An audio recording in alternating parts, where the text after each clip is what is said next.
Clark. We stand together and accept that we now live in a world transformed by Fukushima. Monday, Wednesday, and Friday from 8 a.m. to 9 a.m. Pacific Standard Time here on UCY.TV radio. We relentlessly engage every ear that listens. We expose and confront the complete lack of accountability for the nuclear industry. Consider social engineering programs who view our bodies, minds, and souls as assets on a balance sheet. We discuss vital current issues, interview activists, and engage our audience in an effort to allow all voices to be heard. The Age of Fission radio show creates a venue that all will choose. We encourage our listeners to reclaim their power and their courage to take action and save our planet from the ravages of greed and indifference. Our actions matter. Every voice matters. We remind our listeners that happiness is resistance.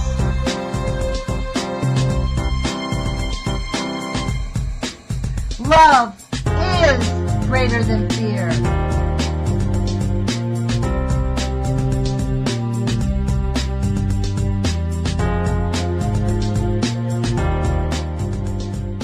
Good morning, UCY.TV radio listeners. This is Lonnie Clark with the Age of Fission radio show. Thank you for joining us today. This is actually a pre-recorded interview. We are speaking with Chuck Hindman of Mid-America Land Restoration. I am going to be playing this on Monday, which is Manhattan Project Monday, as you know, and I cover the issues of the Manhattan Project. It started out with St. Louis, and then I began to realize that this was a huge can of worms. It didn't just encompass St. Louis. But I thought this was kind of urgent, and this is a lot of information that the people in St. Louis can actually use right now. In fact, anybody whose community has been affected by the Manhattan Project radiation, and frankly any radiation in our country, can utilize the services that Chuck offers us. So, Chuck, welcome to the show. Thank you for joining us. Thank you for having me. Yeah, so first, why don't you give our listeners a little brief synopsis about what your product is about and how you discovered it or what it does. What's the beneficial benefits of it all? Mid-America Land Restoration is based on using microbial remediation. We use natural microbes. If everybody can back up and understand how this planet works, meaning from creation of this planet, we've had natural radiation, we've had a natural balance.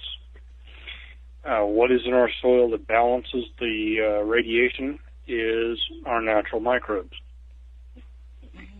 They can clean up and maintain at levels of contamination, radiation, geoengineering, just a full onslaught of contamination that we're all facing from west coast to east coast, between Hanford and Carlsbad, New Mexico, to St. Louis, Indian Point, the Miami Creek, area. Zion. I mean, we can just pretty much name every. What about the areas, the native lands, where all the 15,000 plus, probably more like 200 to 1 million abandoned uranium mines are open there? There's things we can be doing in all ports of this planet. Now, is this an expensive process? I have a couple of good questions to ask you, or I think they're good. That's my ego talking. Is this an expensive process for people to do? Is this going to cost people an arm and a leg? Is this something that, like, a working family who makes, let's say, both of them together make $45,000 and they're living in a contaminated area? That's kind of the average income in our country, is a two-family working family. Many of them earn $35,000 to $50,000. That's the average mean. Could a family like that actually put this to work in their own plot? It would work in their yards, correct? Correct. Not only do we use them outdoors, we can use them indoors. Huh. There's many things we can do on both ends of the spectrum. Your gardening, very important. That's a food supply. If it's only a 5-acre plot and you got a water well right in the middle of it, we can be working on keeping our little piece of the pie clean. Not a problem. It ranges from 1 gallon is $77 a gallon up to a 300-gallon tote. We've got many purposes for the applications. The reason why I say indoor, every time we open up a door or window, we're letting the outdoor airborne contaminants into our home where we try and rest and our bodies have to recuperate. We can control that environment inside that house just as well as we can outside. With the use of cold mist ULV foggers, where we can turn the liquid into a fog and treat the home inside as well, and where our bodies can recuperate at night once we've got a cleaner atmosphere. So would it be something that would be used every day? Monthly. I guess the people that are living like right next door to Westlake Landfill could use it every day because they're completely being contaminated every single day. Wow. I would still go 2 to 3 weeks. You don't have to do it every day because they are living microorganisms. And how do you use it inside your house? You make it a vapor? Like you fog your house? The cold ULV foggers turn the liquid into a fog where you literally bring down the visibility in your room. Wow. What I've got everybody set on for fogging is 1 gallon of product per 1,000 square feet of the home. Everybody knows their room size. Everybody knows their square footage. So when you start fogging with the foggers and you've still got product and you've gone, say, 1,200 square feet, you back up and use what's in that machine within that 1,000 square feet realm. And so do you have to leave your house when you're treating it? Is this something that you have to leave for Absolutely not. Really? Absolutely not. These are all natural. This is probiotic. So it doesn't harm your body. It sounds like it might even help your body to be exposed to these things. Wow. Wow. Through different venues, different programs I've done, whether we're discussing the chemical onslaught of agricultural farming to whatever the purpose is. I did an open challenge here a year and a half ago, directing at Monsanto and their CEOs.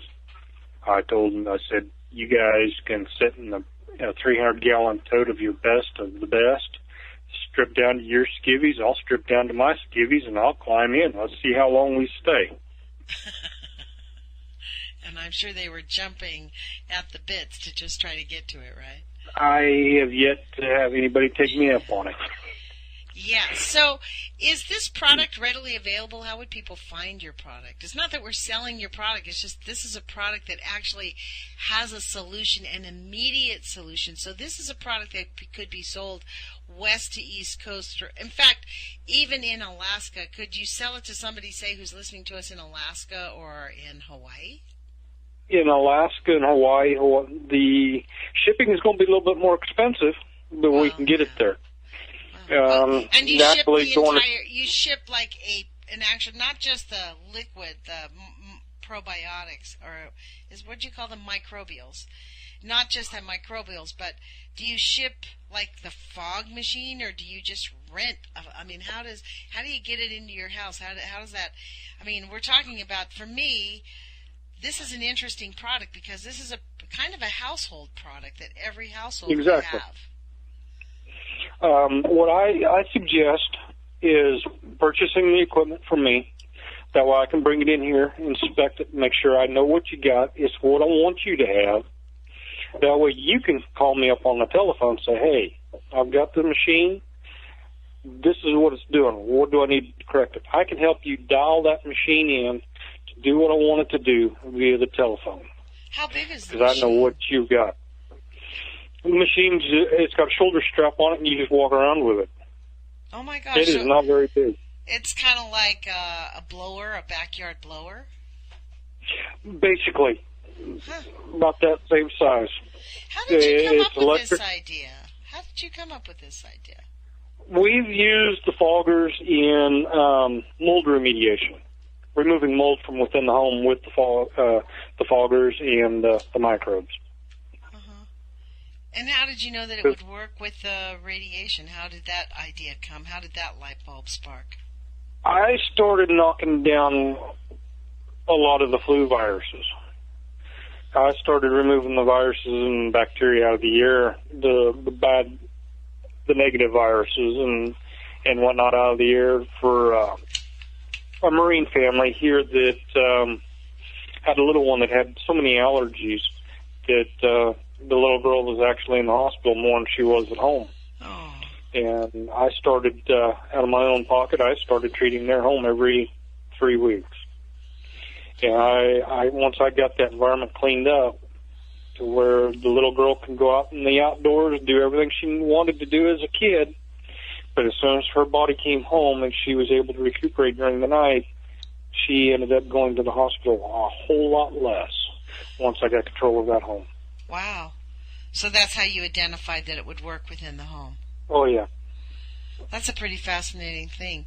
And so this is a product that people can purchase from you. They can purchase the product and the machine, have it shipped to them, and basically fog their house like once a month to help absorb the radiation out of the air. And probably the geochemicals, because I know that this week I've been quite sick from the geochemicals that they poured down on our body in the last week. Oh, you've had a lot of cobwebs hanging out of the trees now.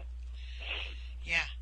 So, I mean, well, you know what? It's funny you say that. We have tons of spiders out here. It's like kind of creepy. I'm from California, and like seriously, there are spiders everywhere here. And it's when you talk about cobwebs, I'm like, oh, that. I mean, would it kill the spider?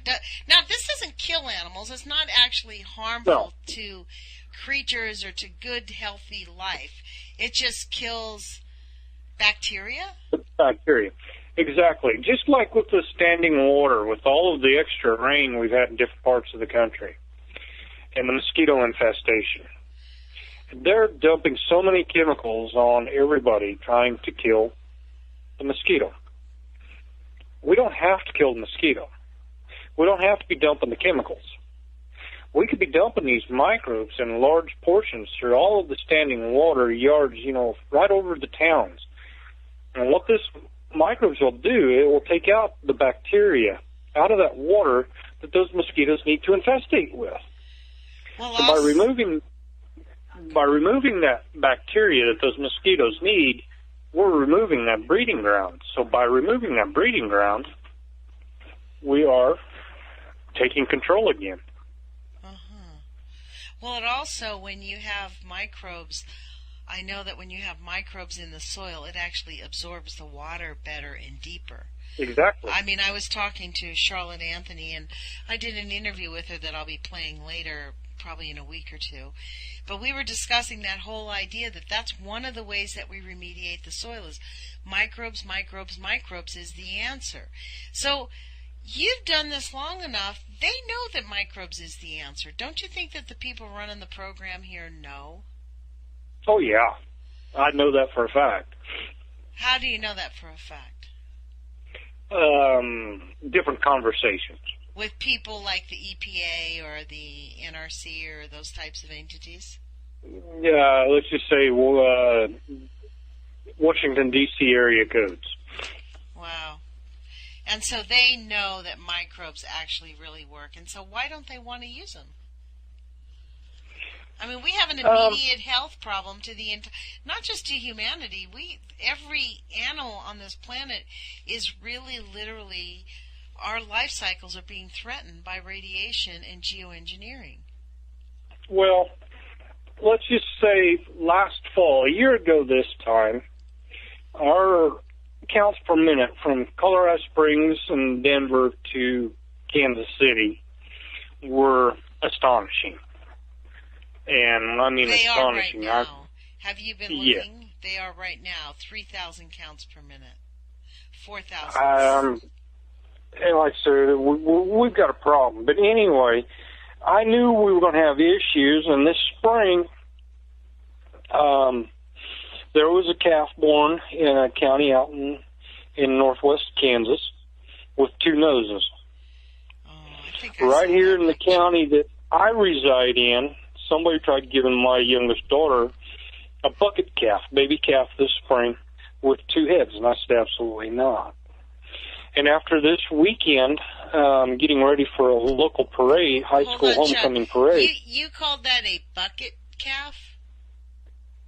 Yeah, it's a baby calf that the mama didn't take that we have to bottle feed. Oh, okay.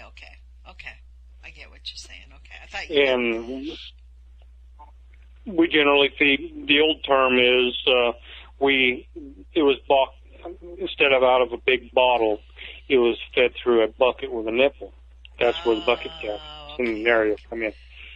But after this weekend, dealing with the local homecoming parade here, and I was doing some cleanup, trying to get ready for the parade, I run into one of the state agronomists.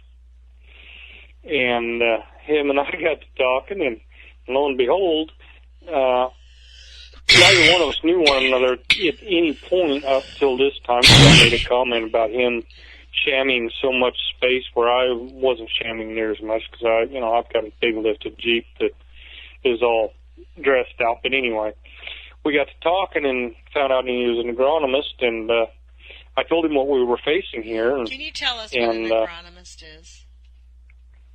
Agronomist deals in plants. Okay. Natural, living soil, plants, scientist type deal. Okay. Long term in college. And so I started explaining to him what we were facing and reminded him what happened 5.5 years ago to set this off. And I told him about the calf with the 2 noses and the calf that was born locally here. And he goes, Grandpa started the farm 50-some years ago, cattle and the farming. And this spring as well, on their place, they had a 2-headed calf born right here too. So this is 3 calves that I have found out within. What part of the country are you in? I'm in the center of this country. I am literally 60 miles from the dead center of the United States. Wow. And where I've found three calves. I have found 3 baby calves in the western half of Kansas. One with 2 noses and 2 calves with 2 heads. That's 3 calves I have found just through communication. 1 year? Since this spring. Lord. Oh my goodness gracious. That's outrageous. And what did he say? He works at the state, right? What was his response? Once I reminded him of what's going on and what our radiation counts per minute are running, because he never knew about it. He never checked it out. And after he got to see and got done talking to me, he looked at me and said, everything adds up, everything lines up. Now I know what's going on. So it was an education for him, just by going through a car wash. I wonder how long he'll be able to work for the state. I mean, this is what Richie Allen says. The reason people don't want to know about this is because what do they do the next day? I mean, it's like you can't unknow this. If you have a shred of humanity in you, you must take some action. And that's kind of what I've been doing.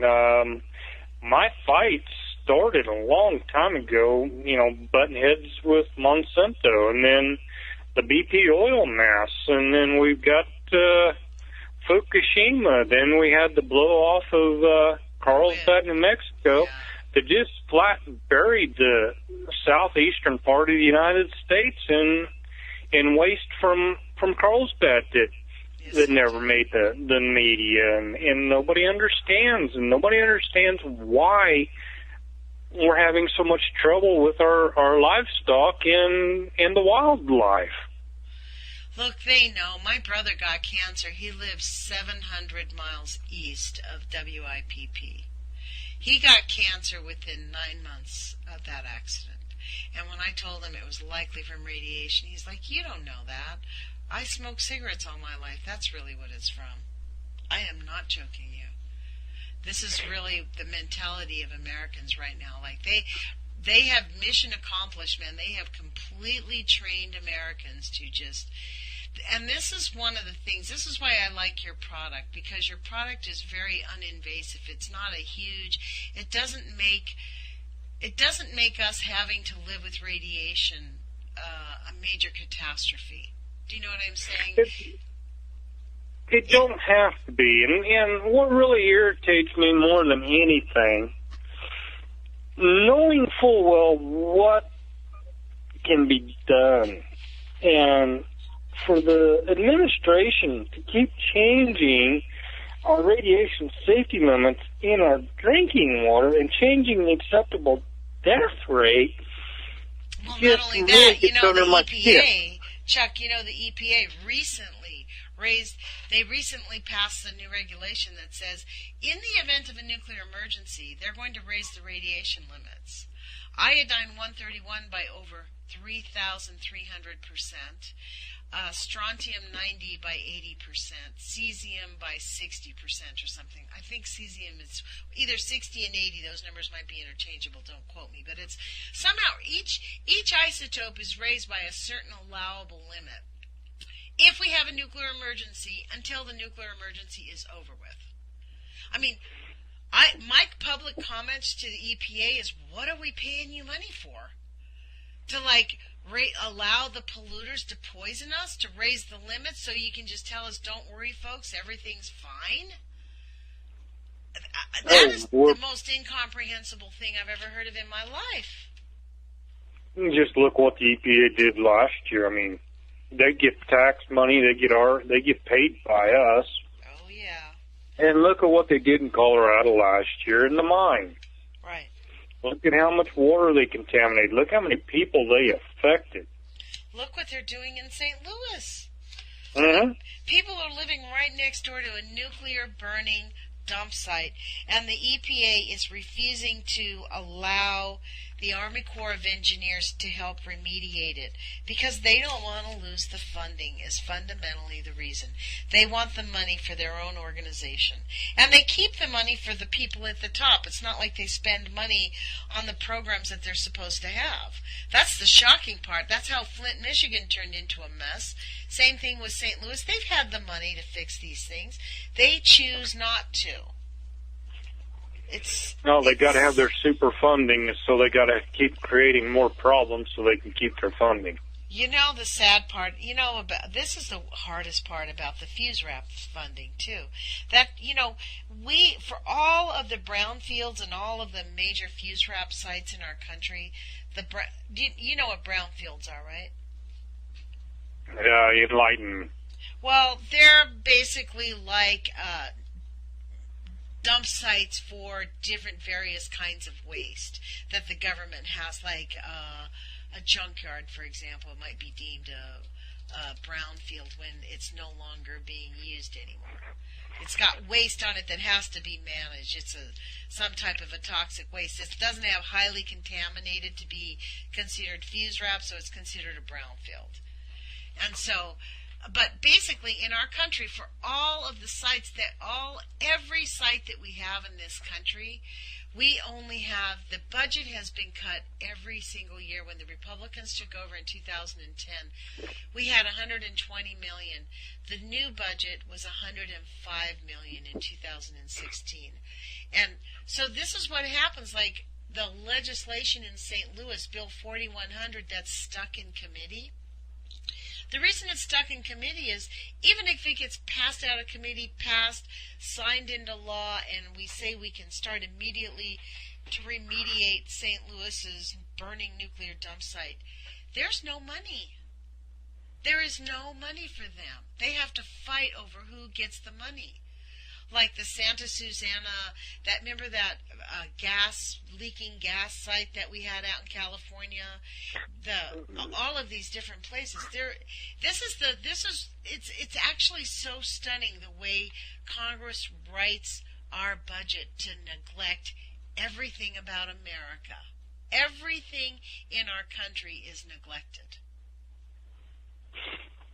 Now, we did a little segment on Friday Morning Live, and you brought up methane. Oh, when you were on the radio show the other day, right. You joined us, yes. Now, what everybody also needs to realize, you hit on this just briefly, and I didn't say a whole lot to it, but I'm going to now. Every county, and I mean county, from east to west, north to south, every county in the United States has a landfill. Some of them are closed and the trash has to be transferred someplace to a different facility. But, we've got human consumption, we've got human waste, so we have trash going out that has to be buried somewhere. And when you've got decomposing garbage, whether it's St. Louis landfill, it doesn't matter what landfill in this country, we are dealing with methane. That's right. There are methane gas wells on every single one of them that the big corporate landfills actually are producing enough methane that they can power methane gas power generators. Wow. That will generate electricity using up this methane. But when we've got these smaller landfills that don't have these blow-offs, they don't have any way of getting rid of the methane, what every county in this country needs to understand, as we bury the trash, if we were to put some microbes with every layer in that landfill, get the microbes going in there to decompose, that's true. We can use the microbes to decompose and add extra layers to the top because they're going to decompose faster. And guess what? We're not going to have the severe methane usage or problems we have currently if we put the microbes in our landfills. You know what? That's exactly what Charlotte was talking to me about today. When I interviewed Charlotte earlier today about her farm, her food forest farm, we were talking about the methane time bomb that the Russians have said it's going to explode in 500 to 600 years, 800 gigatons of methane by Earth, and that's what all these, there's people out there saying we're past the tipping point, it's too late. She said it's not, because if we really get worldwide use of microbes, we can remediate it and heal the soil and fix it. We can actually work with nature, work with our Mother Earth, and work with what we were supposed to do. And it's really stunning to comprehend. And so you are the second person today in my personal life. I know our listeners aren't talking to two people in one day on similar subjects, but I did not expect to have this conversation. I mean, it's astounding. And again, I come back to this thing. The scientists, the people working in these projects that are owned by the government, the DEA, the EPA, somebody there must know. They cannot not know this. And here's how we can contribute the lack of action using nature. Nature cannot be on the market exchange. So nobody makes money. It's all about greed. It's all about money and how they can make money. It's all the sickness of greed, isn't it? Mm-hmm. So if you want to know the truth on how come nothing is happening, follow the money. If it's not on that exchange, if it's not on the stock market, if you're not big enough to accommodate And beyond that market exchange, you're not going to go anywhere. And with nature, you cannot patent nature. It's a commodity that will never be on the exchange because you can't patent it. Well, what do you think will happen when the stock market crashes? They're just going to start all over? Like, I mean, I have this sense that we're at the end of that cycle of these people being able to control things like this. Yeah, and we are. I mean, they are going to want to control everything. They're not going to give up their power that easily. They're going to have to create a new mechanism. But I don't think that's going to work. I've said this for years. And here's how this is all going to play out. Those of wealth, and I mean monetary wealth, that's on the top of the food chain. Right, the 300 or 400 families that are on this planet. The 80 people, you know. When things go to drop out, when things get really, really bad, those of us that know how to survive and know what's really going on and can do something about it, the roles are going to reverse, because those that are going to lose everything to that stock market, to the bubble when it does break, they've had their cushion broken. They will not know how to handle it. Those of us that have been at the bottom and have been fighting not only for ourselves but for everybody else, like I've been doing for the last 5.5 years, of educating everybody on what's coming, the roles are going to reverse. Well, I think only for a short while. The people with resources will regroup. There'll be a huge self-killing off. Like, some of them are just going to die out of desperation. Some will die because of medical issues. But I think, the people with resources, I mean, I am not under any illusion that it's going to balance out and be healthy. You know what I mean? Like, no. I think we're going to have to stand our ground.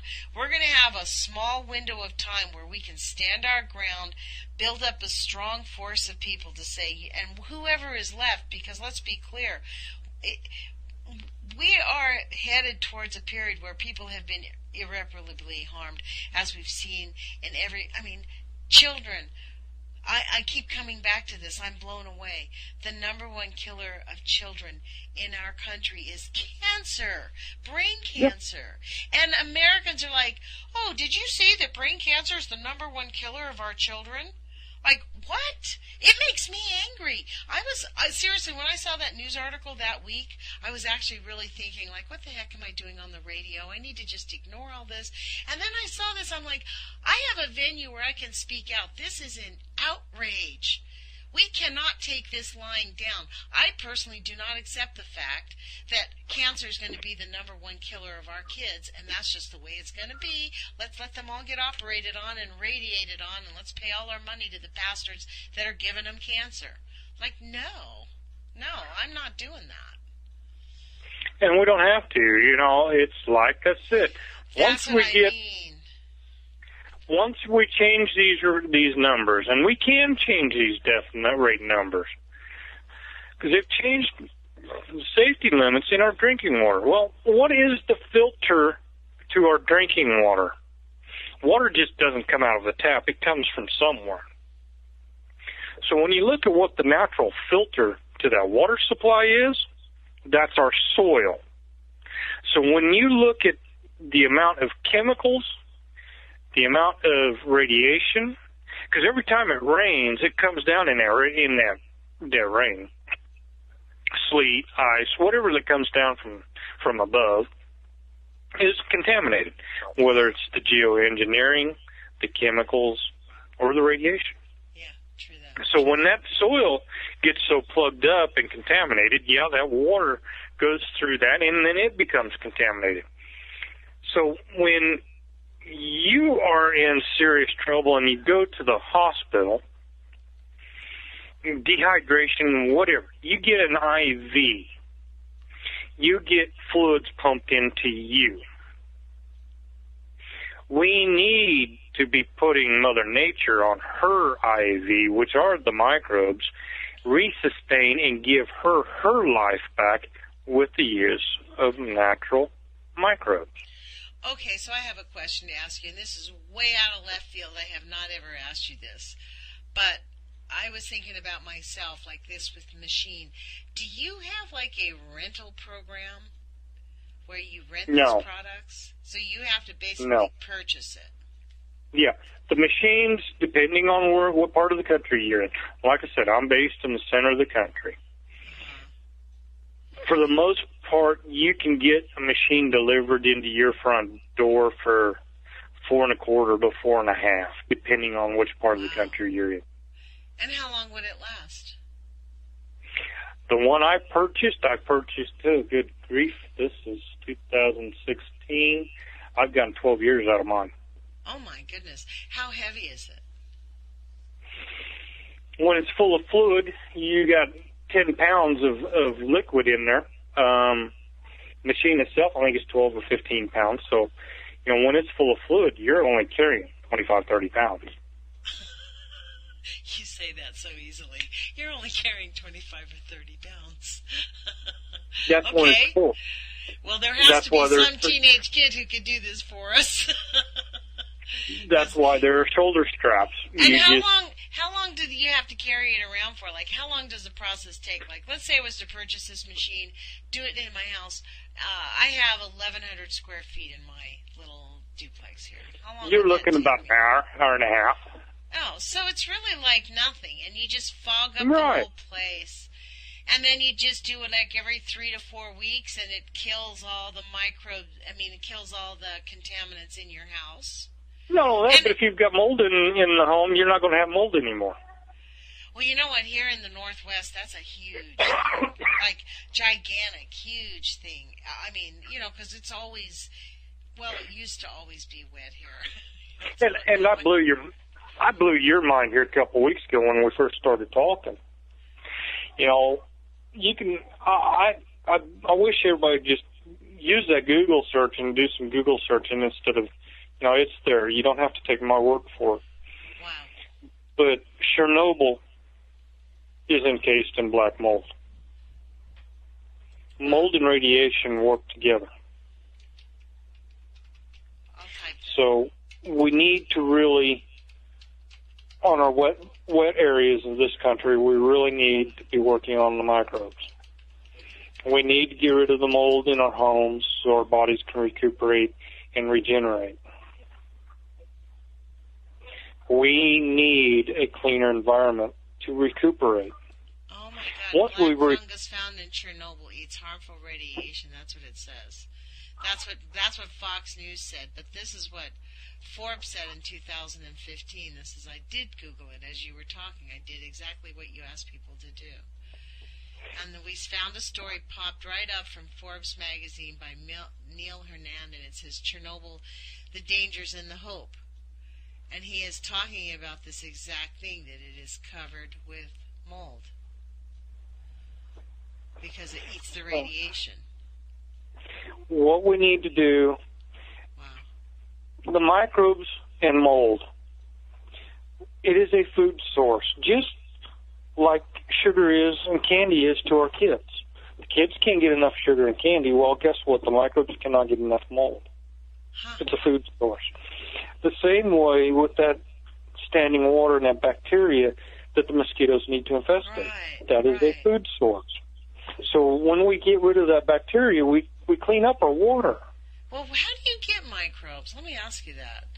Charlotte was telling me that this is an ancient way. She's known about the microbes for a long time, but she learned about dry farming in India, and the combination of the two are just astounding, the results that you can get, far beyond GMO. Right. So and where does it come from plants, or how do you, is it from the earth? It's a mushroom, correct? No. There are many, many indices. Now, there are a lot of formulators out there, and here's the thing. When you research your microbes, there are key things I want everybody to... Granted, I'm in the business, I'd love to have your business. But at the same time, I'd tell y'all to do your homework, too. It's a microorganism. That's what it says it is. Right. Now, when you look at the formulators, the different formulators across the country, there are a lot of them that do 2, 4, 6, 8 families, up to 12 families. They are only producing anywhere from 6, 8, 12, 14 to 24 species.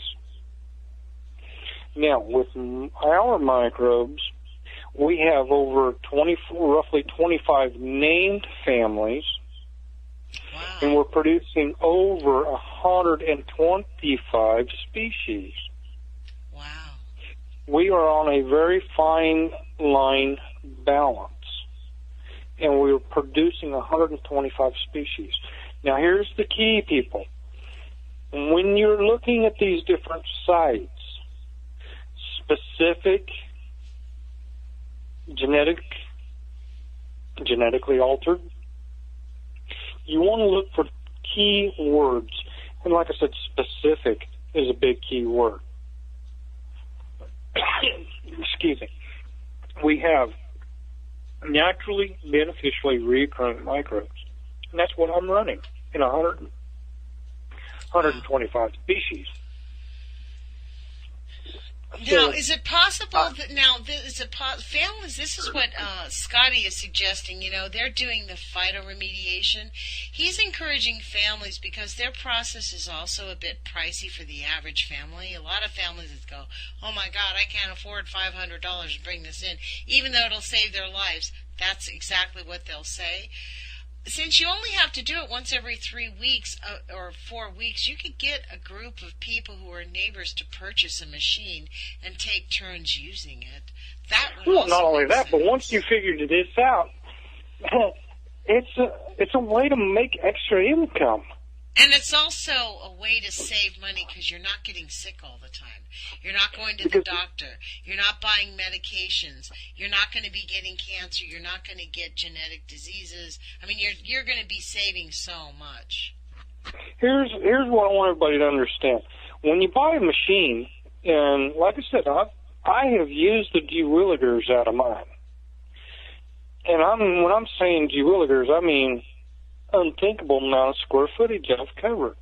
Mm-hmm. Now, when one purchases a unit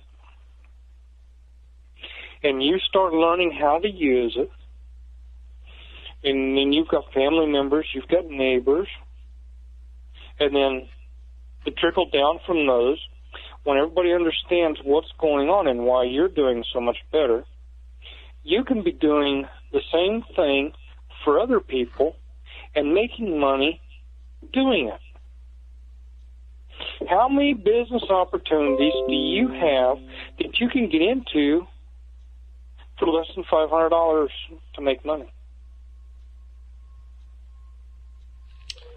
Wow. That's a good Because once you pay pitch. for that machine, It's making me, I've been complaining about me wanting to get out of my career. This is why I'm going to school, because I want to change careers, and I'm thinking in my head, this is why I was so silent. I know my listeners will be shocked that I'm not silent for such a long period of time, but I was thinking, maybe I ought to buy a couple of those machines and just start doing this. Like, maybe this is really what I ought to do to make some money. Because honestly, this is what our planet needs. It is respect for our Mother Earth. We must figure out a way to get the microbes into the land, out and into the air, and just get things different. We must rebalance our planet, and we have the resources.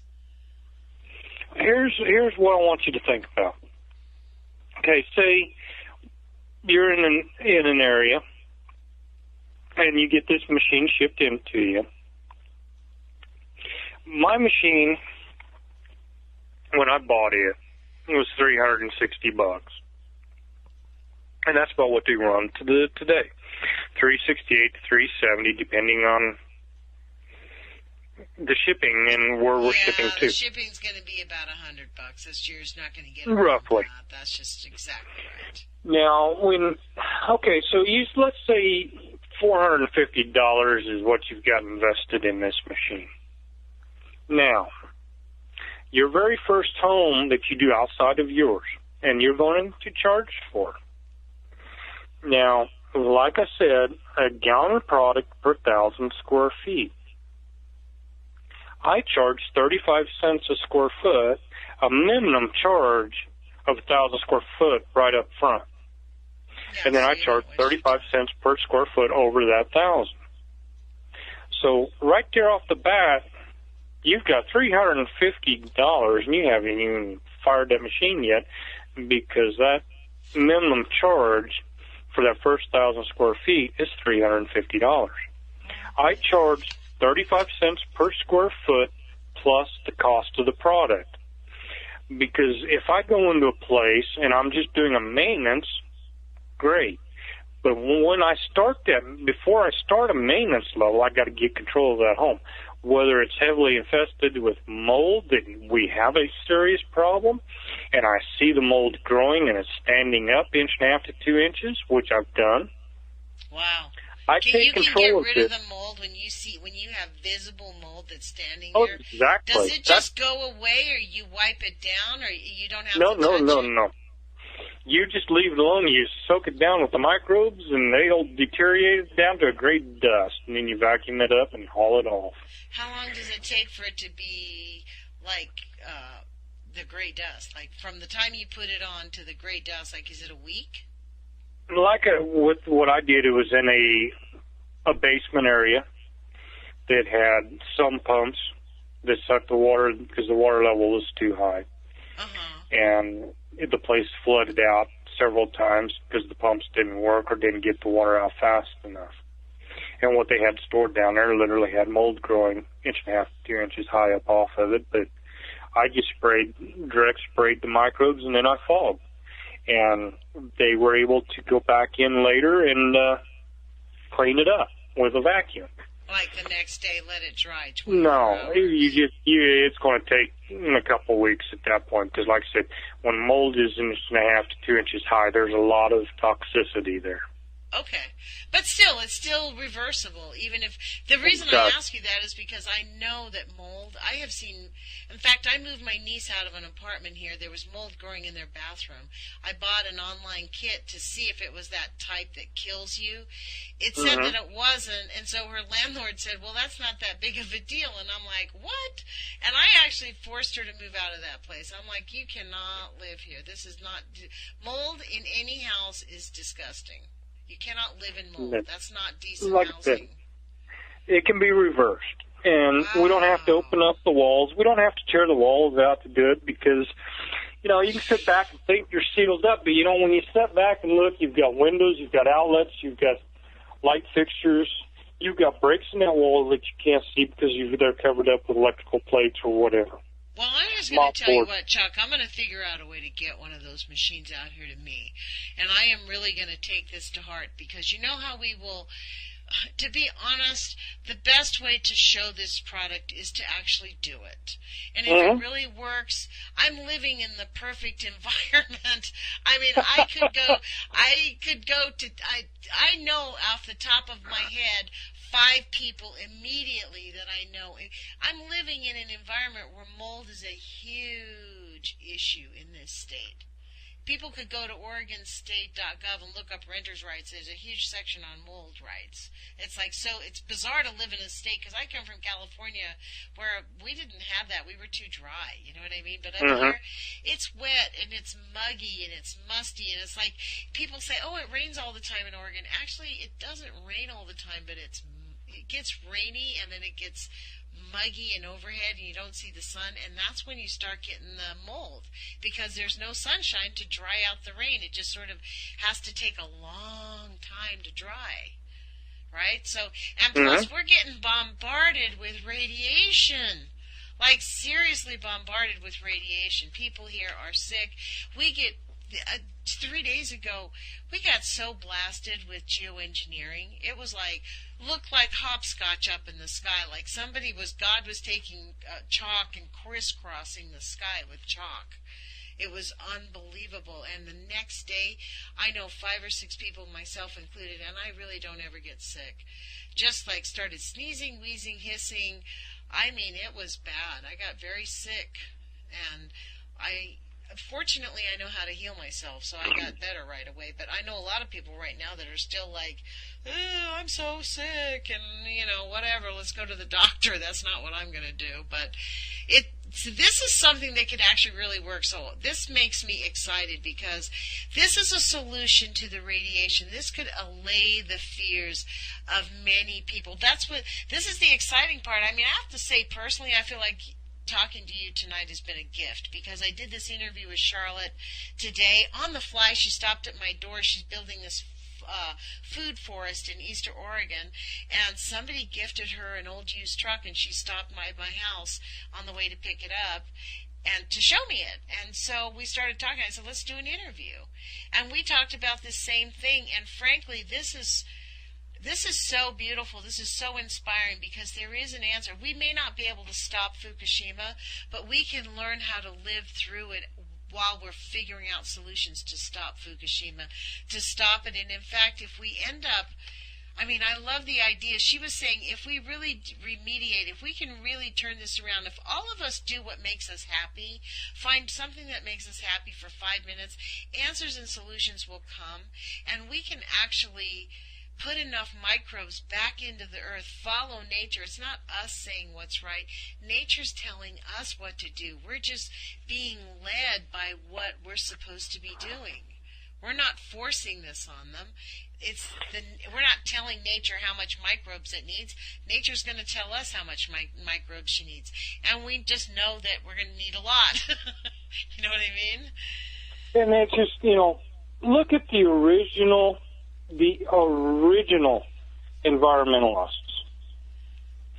They are fighting to protect their water up there in North Dakota. Yeah.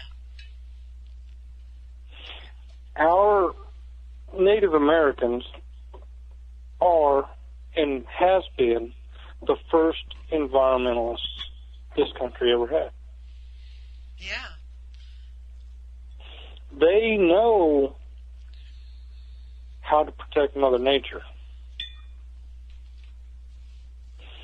And trying to get everybody else to follow suit, look at the fight they got going on. Well, look at how much money is behind that fight. And it's the Queen. I hate to say it, but it's the whole Western world. It's the whole thing from the Western world of the royals and the whole thing that they feel like that they have a right to take dominion over the entire earth, that they have a right to tell the earth. One of the things we were talking about is the way the farming destroys the earth. The earth knows how to grow food. We just need to learn how to cooperate with it as humans. There is ways to do permaculture. Permaculture means permanent culture. Because what we have right now is not sustainable. It's not sustainable. So, and I'm sitting here. Go ahead and pull up that RadNet air data from the we had a week ago. And I also want to tell you this, the brownfield. This is what a brownfield is, just so that people will know, going back to what a brownfield is. It's an urban site for potential development having previous development on it, or a former industrial or commercial site where future use is affected by real or perceived environmental contamination. So that's that. Oh. And I'm sitting here looking at the graph for Spokane, Washington, just northwest of you. And I am seeing peaks in this graph above 10,000 counts. Oh, you mean that from the EPA, RadNet? Uh-huh. EPA.gov, RadNet. Because they have a RadNet where this is now what we're talking about to our listeners is they have a site on the EPA website where they have graphs that tell us, you can go to, it says RadNet monitoring data, and you can click on like a little map of it, and then it takes a few seconds to pop up, and then it comes up with a script of where do you want to go look. And it is shocking how high the radiation is now, and they are not telling anybody, folks. The revolution will not be televised. They are not going to say a thing to us. So where were you looking? Where is this place? I'm looking at Spokane, Washington. Oh, right in my little neck of the woods. Okay. Yeah, yep. Let's see. And I'm looking at September 27th, the end of the graph where that thing peaked over 10,000 counts. Yeah. Yes. Well, now, you know what? If we were to look at what happens in Spokane, you can directly go to the Columbia Generating Station in Hanford and look at their alerts and see what happens and see what they're doing. And that's why, because things happen all the time. And in fact, there are people that believe that the DOJ actually is burning radiation because they have spontaneous fires out in the middle of that desert. And it's not prone to being super dry, but there are people who believe that they do that to burn it so they don't have to keep track of the waste out there. But go ahead and click on that other segment that we talked about the other day, the gamma gross count rate. Yeah. I want everybody to understand, after I clicked on that and we talked the other day, what these are is every one of these lines, they're colored. It's a spectrum of lines and a graph. Each one of these is a different segment of gamma. Oh, wow, really? No matter how you look at it, each one of those is in trouble. Is gamma like the very bad radiation? Mm-hmm. I mean, isn't gamma like the worst? And this is like way high. Like there's some that are 15,000. The black one is, what's the color? What range is that? Gamma range 2, right? So they tell us gamma range 1, 2 through 9, and it is this is right here in Spokane. This is Spokane, October 4th through October 1st. And it's just below 10,000. I mean, it's nothing. 10,000. What is that? And by the way, for those that don't understand what we're talking about in counts per minute, whether we're talking 1,000 counts per minute, 7,000 counts per minute, 10,000 counts per minute, here's what everybody needs to understand. Before all of the rule book changing and rewriting of the rule book, 50 counts per minute was known to be abnormal. Our normal was 5 to 20. 50 counts per minute was abnormal. Anything over 100 counts per minute was supposed to be an alert or a warning. Right. 300 counts per minute was known to be an evacuation/hazmat area. And we are looking at counts per minute across this country that exceed 1,000 counts per minute. Right. That's exactly right. They are not telling us. Period. They are not telling us. I mean, that's how much time do we have left to talk about this? Well, I was just about to break in and say I think we're at the end of the hour, and so we ought to cut this short. So, Chuck, please do come back. Let's talk again. And I will get this machine. I'll get the machine, and it would be really awesome because I am going to really find a way to get the machine and bring it here and do some houses, and I can report when we talk. But this is Chuck Hindman from Mid-America Land Restoration. He does have a Facebook page, so please like his Facebook page. Go to his site. It's called Mid-America Land Restoration, and I believe you have a website too, don't you, Chuck? Yeah, main website is midamericalandrestore.com. Mid-America Land Restoration had too long of a URL, so midamericalandrestore.com on the web. Find the contact page, hit the email button. While you're on the contact page, you will also see the phone numbers to contact me. Hit the Facebook up. Hit that message button, ask me questions. Well, I'll tell you what, thank you for joining us, and put your courage feet on. I don't know if I will definitely get this product, and I'm definitely going to put it to use, so people will be hearing about it. I'll have you back on. Thank you for joining us, everybody. Thank you for sharing our show and sharing this information with everyone, because